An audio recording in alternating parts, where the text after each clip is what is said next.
Hello, my name is Evan Haefeli. I'm a professor in the History Department at Texas A&M University, and now I'm going to talk to you about the Wars of the Iroquois, or Haudenosaunee. For most of the colonial period, the people known as the Iroquois were at the center of a complicated history of war and diplomacy involving virtually all of the indigenous nations of eastern North America.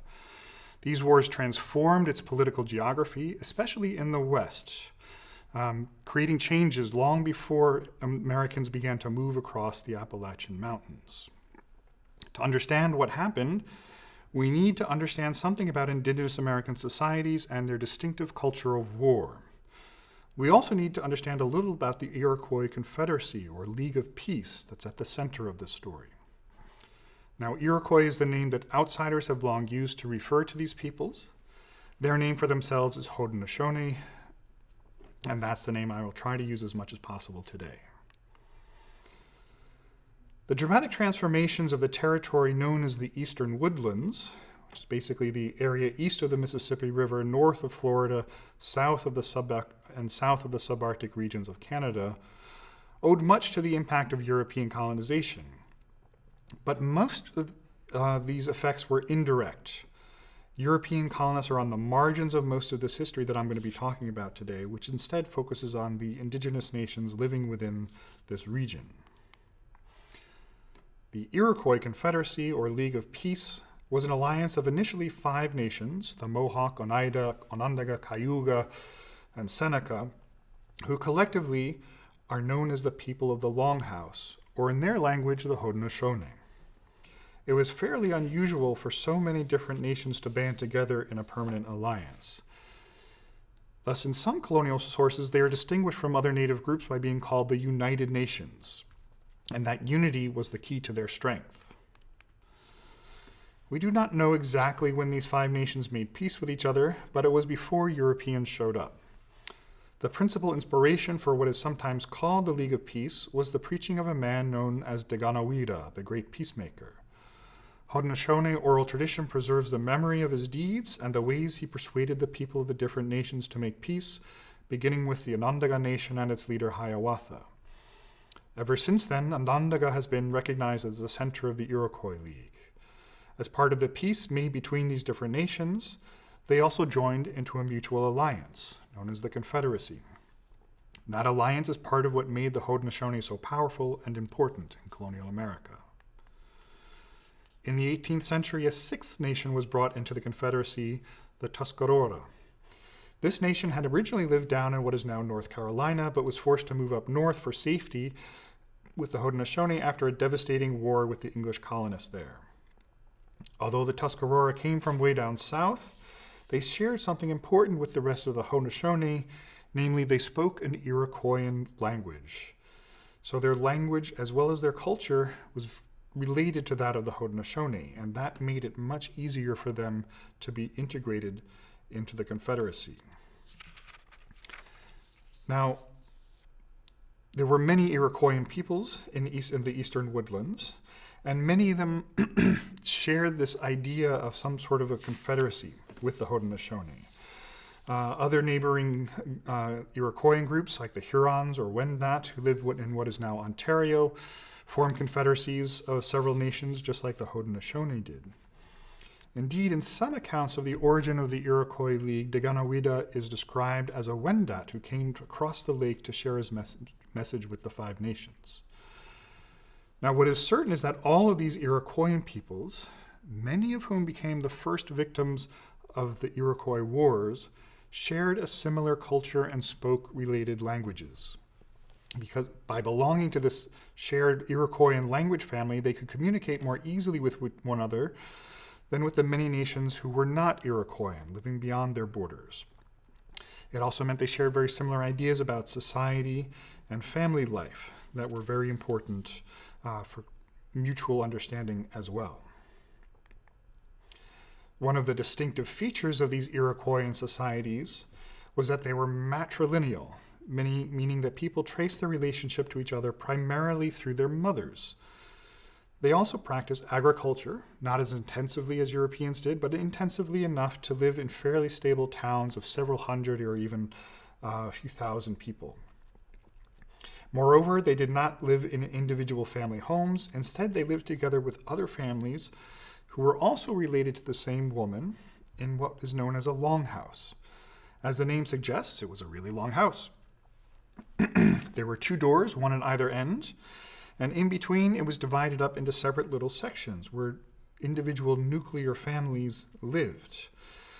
But everybody in this longhouse was somehow related to the same clan mother, either because they were her children or grandchildren, or because they had married into the family. And in these societies, men generally moved into the homes of the women that they married. So important was the idea of the longhouse that it served as the symbol of the Iroquois League. Haudenosaunee means people of the longhouse. The Onondaga lived in the middle of the house, taking care of the great council fire, just like the families inside a longhouse took care of the fires that people used to warm and cook their food. The nations living at either end, the Mohawks in the east and the Seneca in the west, kept an eye on the doors, on the frontiers of the League. Now, other Iroquoian peoples who also lived in longhouses and formed leagues between neighboring nations had similar arrangements. And this ideal of the longhouse life was a key part of the culture that they all shared, even when they were political enemies. Surrounding the Haudenosaunee and other Iroquoian peoples were indigenous nations that spoke radically different kinds of languages and had somewhat different cultures. Most numerous and important were the Algonquian peoples, who represented the single largest language family in North America. They lived all up and down the East Coast, from today's Canada to down to North Carolina, and also out west as far as the Great Lakes and even the plains. The differences between these 2 language families and their cultures was really pretty big, kind of like the difference between English and Arabic. Just to give you a rough sense of the differences, we can look at some words from the 2 different languages that have become very common in English. So we have words of Iroquoian origin, which include Niagara, Ontario, Saratoga, and Oswego. And we have words of Algonquian origin like Massachusetts, Connecticut, Michilimackinac, and Manhattan. These linguistic and cultural similarities and differences are very important for understanding the Iroquois Wars, because among the indigenous people of the Eastern Woodlands, warfare did not operate in quite the same way as it did in Europe. At the time Europeans were colonizing the Americas, Europe was pretty densely populated, and wars were primarily fought for control of territory. If you controlled a territory, you generally controlled the people who lived there. North America was not so densely populated, and people were not settled down into permanent villages and towns like in Europe that could be so easily controlled. If you tried to take control of a piece of territory, the people who lived there could simply move somewhere else, and you'd never have enough people to keep control of the land. So instead, wars were fought to control people, either by killing them or taking them captive. In Iroquoian societies, like most everywhere else, it was the men who did the fighting, especially the young men. Their fighting style was rather different from that of Europeans because their main goal was not just to kill their enemies, which they sometimes did, but killing was not the primary goal. The most prestigious thing you could do was to take a captive. Now here is where women played an important role in warfare, just as they did in Iroquoian society. The most important were the clan mothers or the matriarchs who presided over the longhouses, because these women could demand that their male relatives go off to war, and it was these women who generally decided what happened to the captives that they brought back. Remember, in indigenous America, there's no permanent or professional armies or even formal states to wage war like in Europe. People lived in small village communities where warfare was the business of individual families, or local communities, and not some monarch or ruler of a nation. So the way a family worked was a crucial part of their culture of war. And this is important for understanding the nature of warfare in the Eastern Woodlands, which scholars refer to as the mourning war, mourning in the sense of grieving for a loss of somebody. In these tightly knit communities, every person mattered, not just because of the love and affection people had for their family and neighbors, but also because each person had important social and economic responsibilities that their family and community depended on. If someone died a sudden, unexpected, untimely death, it left a big hole in the community, socially, spiritually, economically. The idea behind the mourning war is that the need to fill the gap, to replace that lost person with another person, a captive from an enemy nation, was a primary purpose of warfare. That hole could be filled in different ways. Either an enemy could be killed to avenge for the loss, and this is where taking scalps on the battlefield was important to bring back the evidence to the victor's community, or if a captive was taken, they could be adopted into the family to replace the person who had died. And basically, they would be forced to take over the role of the person that person had exercised in the family. And here's where the similarities among the different Iroquoian peoples are very important, because it was much easier to adopt a captive from a fellow Iroquoian community and assimilate them into an Iroquoian family, even if that was from a different nation than it was from someone from a very different cultural and linguistic background, like someone from an Algonquian nation. That doesn't mean it was impossible, but it was just much easier with someone who was an Iroquoian. The final option for dealing with a war captive was to torture them to death. This was usually the fate of adult male captives, who were much harder to assimilate into the community than women or children. This torture was done publicly by the community and served as a way to compensate for the people of the community for the losses they had suffered at the hands of their enemies. Avenging the death of someone from your family or community who had been killed by another nation was a major motive for going to war. But people could also be driven to war if they suddenly lost people to other causes, like a disease epidemic. The disease epidemics that hit indigenous communities after the arrival of Europeans were devastating. Having been isolated from the rest of the world for so long, indigenous peoples had no natural resistance to these new diseases that the Europeans brought over with them, which proved incredibly devastating to indigenous communities. So, for example, smallpox was one of the worst.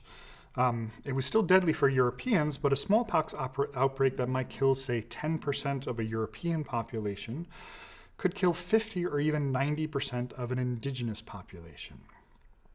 And now this was the most important indirect effect of European colonization on indigenous warfare in the eastern woodlands, because these diseases killed far more people than any other cause, including warfare, causing a massive social crisis across the eastern woodlands soon after Europeans arrived.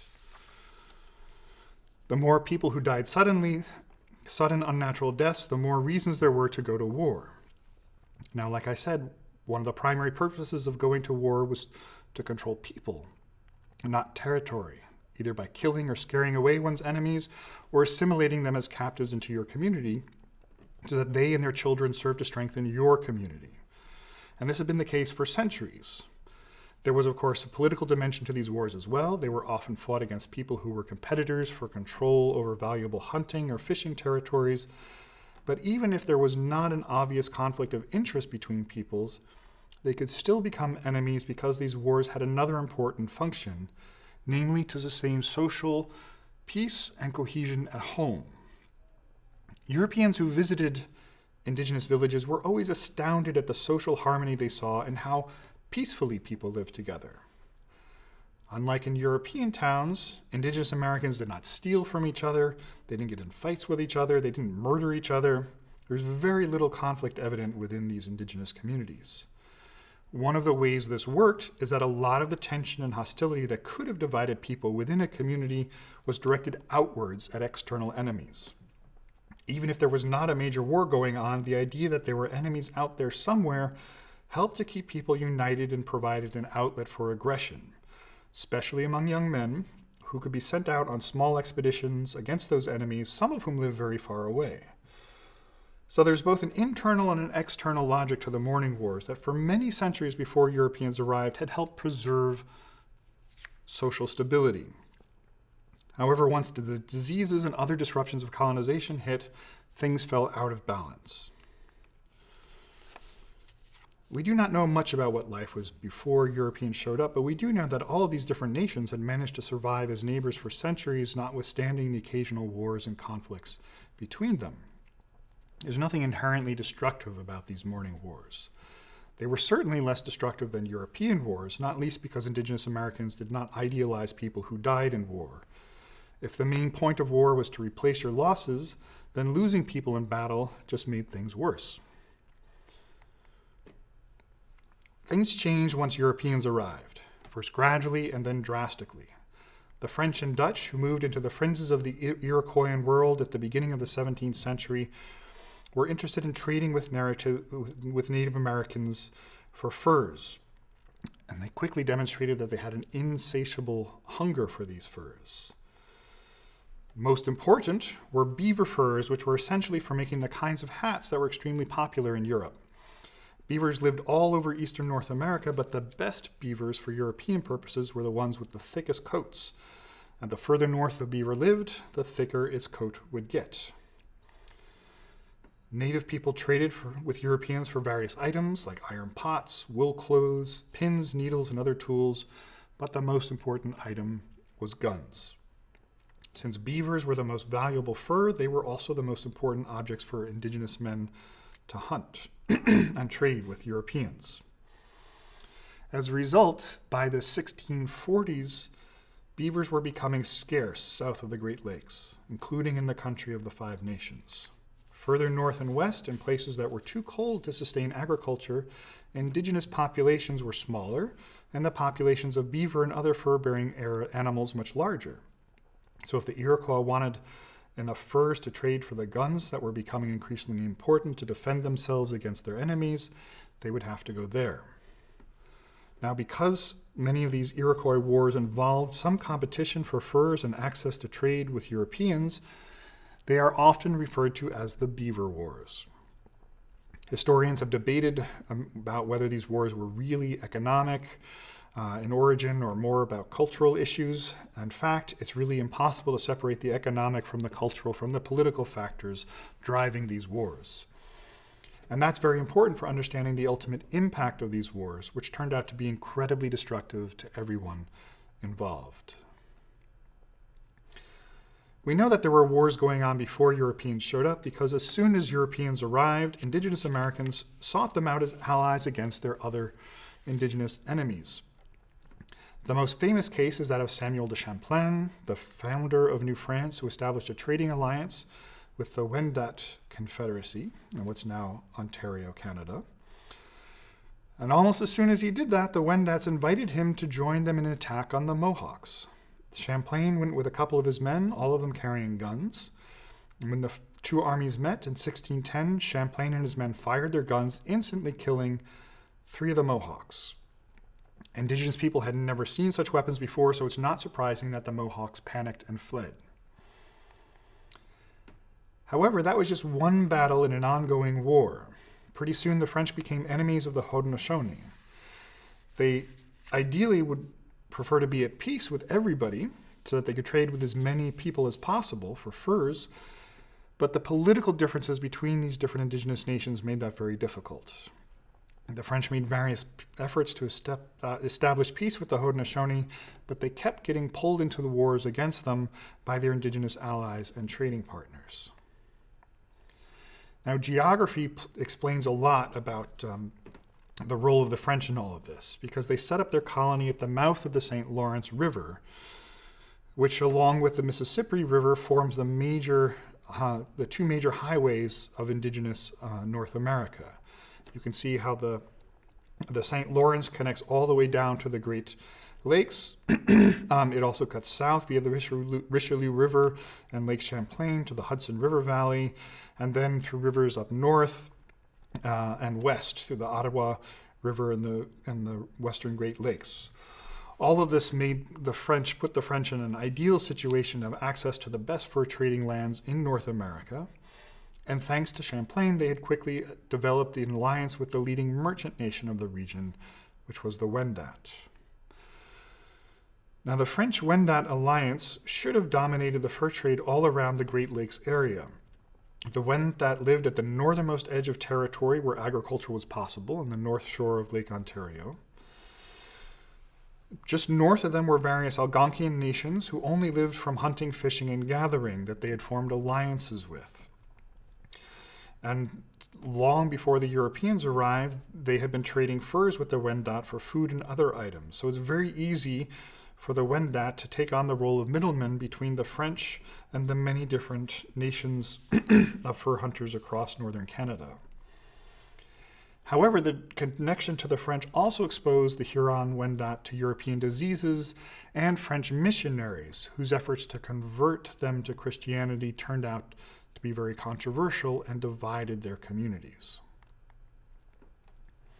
The Haudenosaunee, on the other hand, were kept out of those rich fur hunting lands, and indeed, they were kept out of hunting territory of lands all around them, because by the middle of the 17th century, they were at war with pretty much all of the nations all around them. By rights, they should have lost, but in the end, they won. And that had a lot to do with their relationship with the Dutch in what is now Albany, and their central location in this world. The French had been reluctant to trade guns to the Allies. The Dutch were much less reluctant to do so. So that by the 1640s, it was the Haudenosaunee who became the best armed indigenous nation in North America. Another key factor in the Haudenosaunee success was their ability to preserve their social cohesion. The Dutch put no pressure on them to convert to Christianity. Like everybody else, they suffered devastating losses from European diseases, but they were able to preserve their political unity. And that unity made it easier for them to absorb captives into their community, which became increasingly crucial after the many years of warfare and disease continued to deplete their communities. As ultimately adopted captives proved very crucial in keeping these Haudenosaunee communities going when they otherwise might have collapsed. Finally, even though they were surrounded by the enemies, their central location made it easier for them to coordinate their war efforts, moving back and forth to fight enemies on all the different fronts. So having laid out the main context for understanding these wars, I'll give you a quick overview of their progress. The first important victory for the Haudenosaunee came in the 1620s when they defeated the Mohicans, whose lands surrounded the Dutch outpost at Fort Orange, which is now Albany, New York. From that point forward, the Haudenosaunee had direct access to Dutch trade. Unfortunately, it also exposed them directly to European diseases, which became much more a serious factor in the 1630s, accelerating the demands of the Mourning War. Between 1638 and 1643, the Haudenosaunee attacked and destroyed the neighboring Wenro nation, which lived on their western border. The intensity of this attack was probably driven by the drastic losses suffered by the Haudenosaunee from diseases they'd contracted through the Dutch, as well as a desire to claim more hunting territory. The conflict with the Huron or Wendat peoples, which had been going on this whole time, came to a climax in the spring of 1648, thanks to a bold campaign by the Haudenosaunee. Now, normally, the people of the eastern woodlands only waged war against each other in the spring and summer when the woods were full of leafy trees. Once the leaves began to fall in the autumn, it became a lot easier to see your enemies, making it harder to surprise them. Then wintertime, it was very difficult to survive for long outside of your village. So normally it was not until after crops had been planted and the leaves all come out at the end of spring that attacks began. In the winter of 1648, however, the Haudenosaunee sent a large army of well-armed men out to spend the winter hunting in the lands bordering the Wendat country, so that as soon as the snow melted, they could attack, taking the Wendat by surprise. And that's exactly what happened. The effects were devastating. The Wendat Confederacy was destroyed. Hundreds of people, especially women and children, were taken back to the Iroquois country as captives. Survivors fled in two directions. A few hundred found refuge with the French at Quebec, where a Wendat community survives to this day. The rest moved out west to the far edge of the Great Lakes. In the 1650s, the Haudenosaunee continued to attack the nations on their western border. First, they destroyed and assimilated the so-called neutral nation that lived in today's southern Ontario across Niagara Falls. Then they destroyed the Erie Nation that lived along the southern shore of the lake that is named after them. In the 1660s, the Haudenosaunee were mostly preoccupied with wars in the east against the French and against the Algonquian nations along the east coast, as well as against the Susquehannock Confederacy that lived to their south. These wars were tough, and this decade was probably the lowest point in Haudenosaunee history, when it seemed like they might not survive. However, they did, and the main reason for their survival was their ability to negotiate peace. First, they negotiated a peace with the French. Then they negotiated peace with the Lenape or Delaware people living in today's New York, New Jersey, and eastern Pennsylvania, and then with the Mohicans, who lived along their eastern border. One important aspect of these treaties with the indigenous nations is that it made those nations allies of the Haudenosaunee by incorporating them into the League as somewhat inferior members, but still members of the Iroquois League. These peace treaties, which took place in the late 1660s and early 1670s, laid the groundwork for the dramatic Haudenosaunee victories of the 1670s.